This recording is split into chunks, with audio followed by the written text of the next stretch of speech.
Hello guys, this is Otoshebo Mama. Thank you for watching our video. Thank you for being there for us. Please do not forget to share with your friends and press the notification button. Also follow us on Facebook on Otoshebo Mama page. You can also see me on Otoshebo Mama backup page. We are there for you. Thank you for being there. Thank you, one love. I appreciate each and everyone. Bye.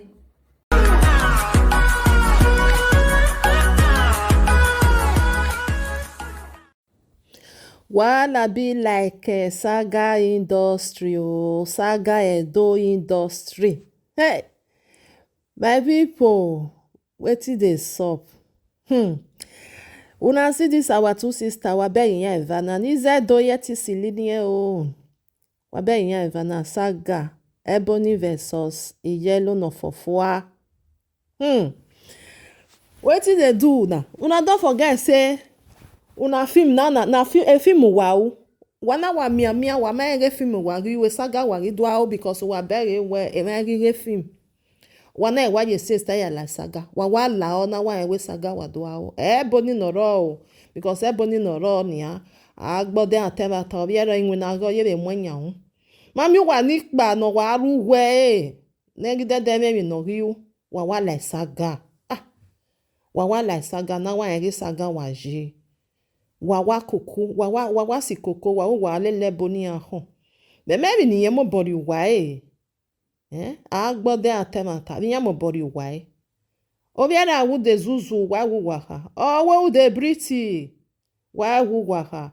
o we nene mi wa wu wa no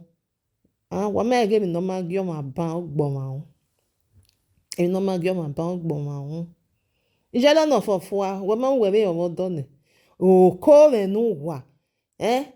ebe fosa ya mo do wa egbe ma ho wo do ni ukpa wore ma o wa ga ewe tuwe no ba o mo do no ya nyenye ma na ga ewe you are not okay ukpa wore because oko no mo do ne ewe gbe no we do awona e no ka no we what a different we ma kwen dey ma kwere industry ni sef we wa no that thing e no concern ni yan gi concern no we as a married woman.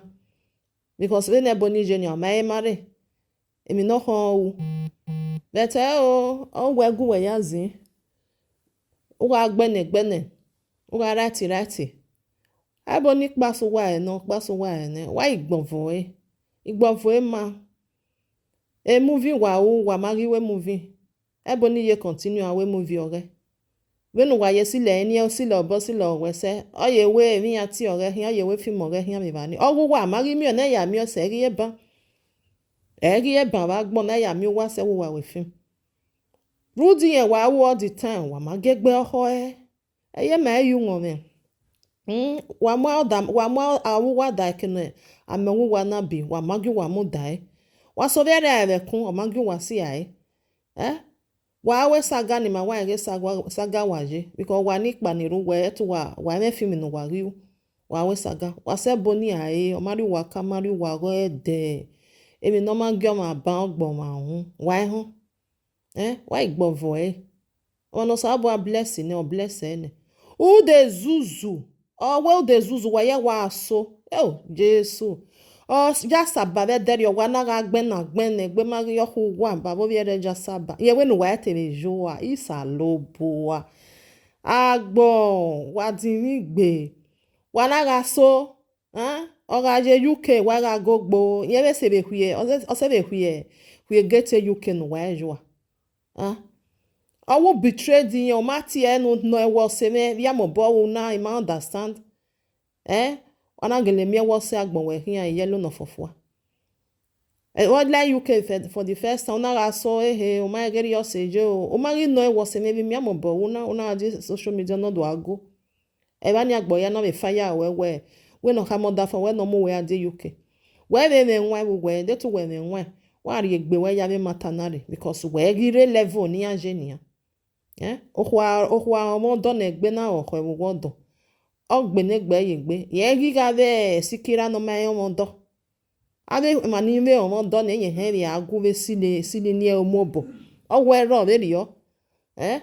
uhyo me wa tale bi bae wa la de gba we ne atale talo we me we emi ron waka ole ai boni me o do emi no ho ye gbe yawo o mi la wodo no go ogwo egbe owu we no ru we ado fanu ko bania ya ga go ya do awi azuzuzu yelom no mose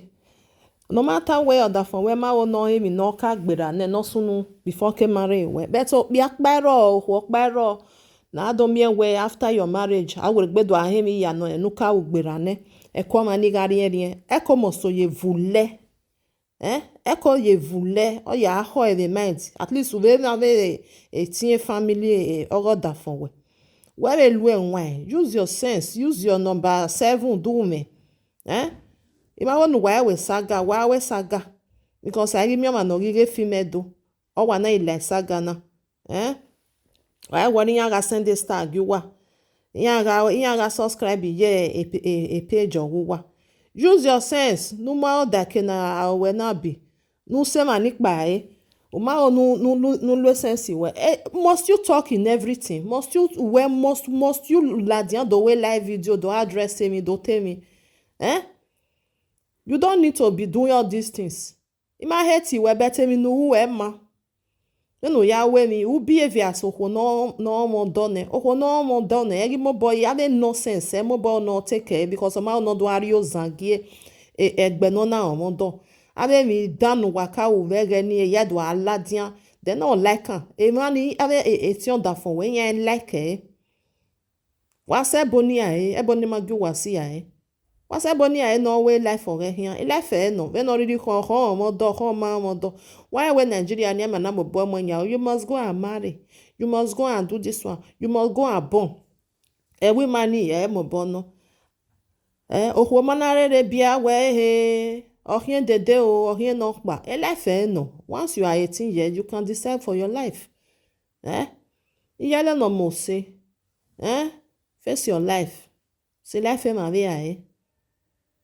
ose we will betray you o mati enu no o vision ya we eri mati aje boy kuna no ro be yan na una san la di ona we live video ose dan o ma ka ma we rin yeri UK must she tell you my give me so ro o no why tie friend o me na be keep people we because when we dey tie friend dey rin yeri another tie friend of it emi ya awa open egbeji even sometimes emi so ro no ha tamonda for we self wa wonder from what close say uta man who keep pay for yourself am I was no so them why you with film why we saga continue edo industry saga wa continue wa we maguwa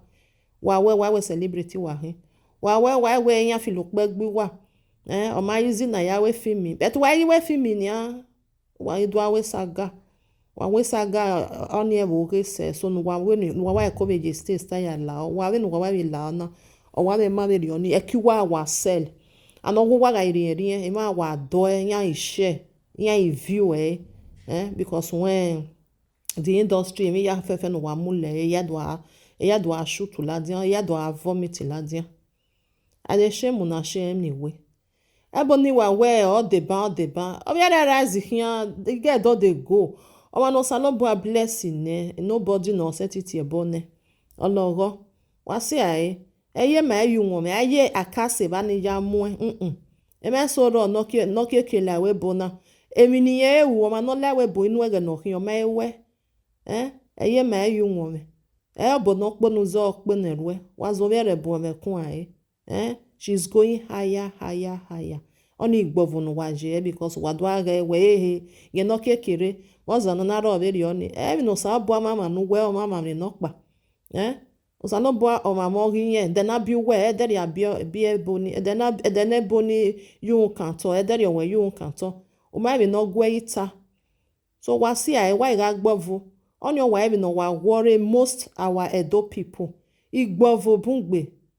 wa mi ma no kan you see wa no wa si ekoto onyo wa di something no ruwe asi ekoto na amoso buon we gbalaka ni maruwa efwa osalobu no jagbo no je mi ekwenia so yelo no muse ya try no total no fi werie no iga we Emiya tie well at least we gbeda ne na winya ya no wa winya gba si jo si do na ni wa si ebonio bosi o we work by no e mare e we at least work by keke na e me we you are different from them okon we la dia wana do ate story o ebori o ri o we no pare o we no eboni e mai won do wa no pare no ha mu gizabo bebe no we je ni story o we no ka gbeda no la dia ba ni under for we do I feel bad o me nwe think it's under for we do feel bad ado ya oni ya rewe I am no ka we no gbera we other one na passed away any gbera ne but e mana do ajo mare no go gbedo ladian nobody no happy no le kwagari ere odo adege mi no ka gbera ne e na wo mo kan ka o odo adame ho awa kan wa be we ni awa we social media wa na burst ya ibu de maje etu wa ri o wa continue ma wa wa because kwa we oni e wo na wa se wari we fimedo nia arimi no re because saga nia manibu ire ose wana be gbera reside na good and fine maga wash abe dirty owa no waka o before wa when ma watch maga re wasa bonia emi no ma gyo ma na pa gbo ma hu emi no ma gyo ma ban obo ma nya atamuwani awa owe erione ebe no more but dey important know why me eta because of where who dey zuzu wa so who dey breathe why we wari un luvu no de wa so there o ma very oni no efi we there yan love very oni many people yan love very oni eti ama be love wa but ejolosi wa or too much igbe only ne ma we why why jealous jealousy or show everywhere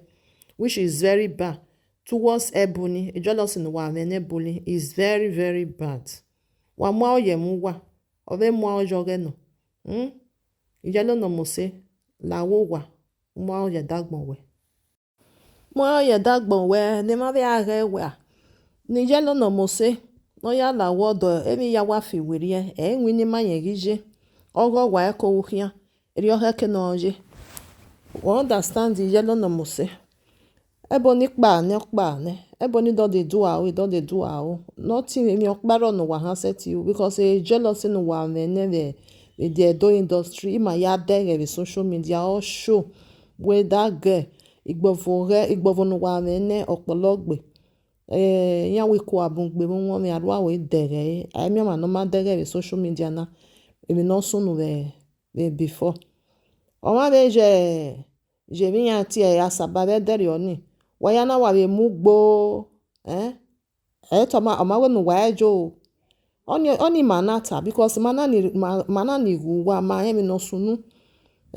obiara awe mi wa we go we o we ni zebo to ke kan ogbu wa o wa agbu igbovo eware igbovo o wa jo bi ere wa si ai o ma no sa no bo bless amen wa ha taleme se no wa sili ni o se o sa bo bless no bless ne wa ti ha me we go a blessing na we be gbe ya we me no gebe sekenije but when ma ni bi edoso me o my we aga mowo mani o ma me mi okpa no mani wo igbovo wa sun or anything no really ta ma be ata o de jo be tin ga ta yan we mi na ni eta ni ge to wa wi a ge to ri ya ge to keke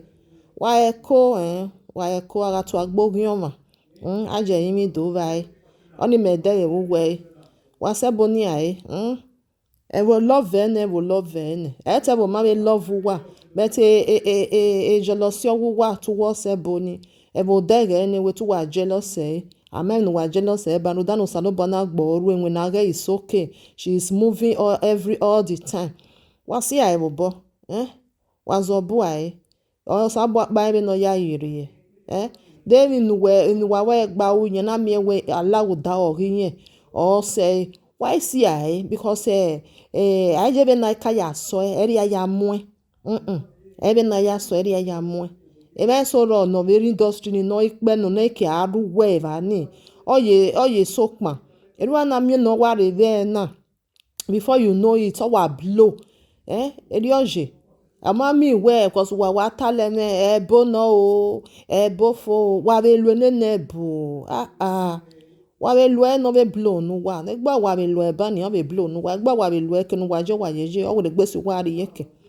wa be nwa wa so ma wa se ma wa se boni ai e boni wa no wu we o ma me no wu wa my people abe teme o ma me no wu wa wa so ya wa si ai be kun wa zo bo ai wa si ai because when my ya den wu wa wa ma like gbu wa maka wa oni wu wa ma like gbu wa na wa do show e fo we a ene boni me ya wo mi no ta ene ke ka ne boni ta wo nu oje na mi we tu wa onu wa fi ahun lele re no ta ni wa mi ma be ri oni star re no ona gba wa we ni be do ta je le no mo se la wo wa dia no ri oda fon we la ye social media re when women in social media je e ki oda fon me this one oda fon me that one oda fon me this one oda fon me love me we take it easy the other from where in social media because yan we aga vene oto edo are no the mother from where that way